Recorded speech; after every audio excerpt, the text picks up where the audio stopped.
Halo Sobat Mania, kembali lagi di BRC Official, ada kabar menarik nih mengenai PSM Makassar, dipastikan menatap serius, untuk kompetisi musim 2025/2026 ini.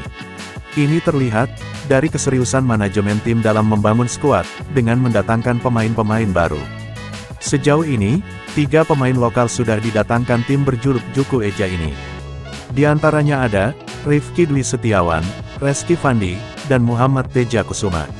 Kemudian untuk slot pemain asing, PSM juga sudah resmi memperkenalkan 2 nama, yaitu Lucas Diaz dan Alex Tanque.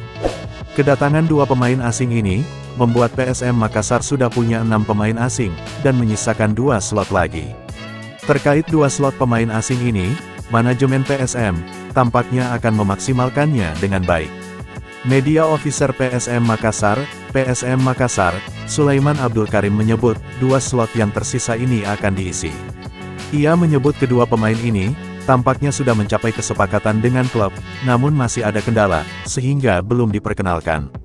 Masih ada baru, kita akan dipenuhkan kuotanya. Ada masalah administrasi, ada masalah penerbangan, katanya. Lebih jauh, pria yang akrab disapa Sule ini mengatakan, timnya adalah tim yang tertib.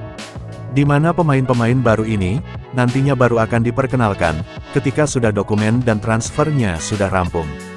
PSM tertib administrasi, ketika sudah beres, kontak sudah beres, surat keluar dari klub lama sudah kita pegang, sebutnya. Kita sudah konfirmasi dari beberapa pihak, baru kita umumkan, tuturnya.